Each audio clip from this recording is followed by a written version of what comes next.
an old joke amongst guitar builders that goes, guitar building is mostly sanding, followed by more sanding. And it's true.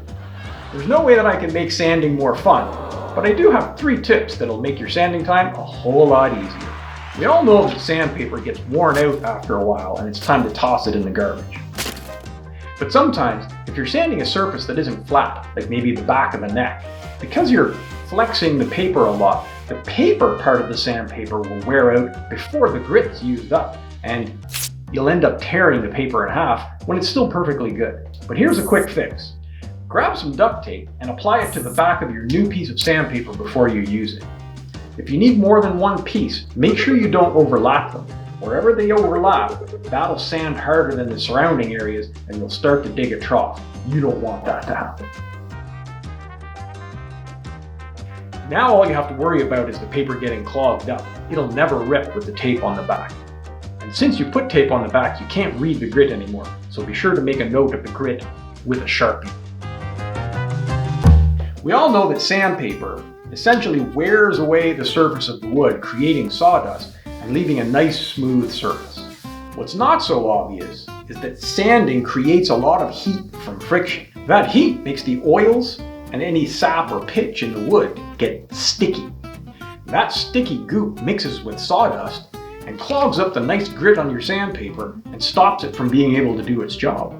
When that happens, many people will throw that piece out and just grab a new one. Sometimes that makes sense. After all, a new piece of sandpaper costs way less than your time sanding away with a piece of sandpaper that doesn't have any grit left.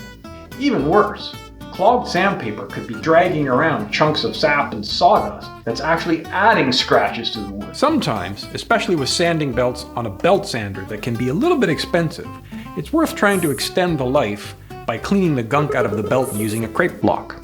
Just turn on the sander and then press the crepe block into the belt just like you were sanding a piece of wood. Move it back and forth and you'll see the loaded up sandpaper magically clear up. You can also use the crepe block on pieces of loose sandpaper. Just put the sandpaper on your bench and rub it with the block. I've had this one forever. I think they're made of some kind of Star Trek alien technology because they last for years. And they're not that expensive. It's a great investment. You should pick one up. Okay, so now that you know how to keep your sandpaper from ripping with duct tape, and you know how to unclog it with a crepe block, that brings me to my next tip, which is making custom sanding blocks.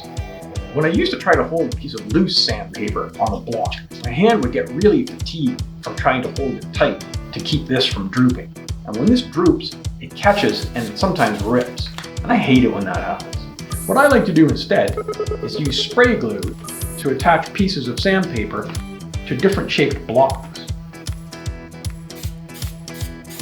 I don't have to hold the paper with my hands anymore, and the edge of the sandpaper won't catch and rip. I say blocks because I usually use a rectangular block of scrap that I just grabbed out of the scrap bin. But I also keep all sorts of odds and ends, anything that I think will fit in the curves of a guitar. This one I think is from a roll of tin foil, and this one is from a roll of string, and it's my go-to sanding block for right behind the nut for that little rounded area. It's the perfect size. When your fancy new sanding block gets clogged or wears out, and even your crepe block can't sand it, just toss it back in the scrap bin. That's what I do. If you wanted to be frugal, you could probably peel the sandpaper off with a heat gun or a hairdryer. I never bothered trying, but if you try and it works, let me know in the comments. I'd love to know. Better, stronger,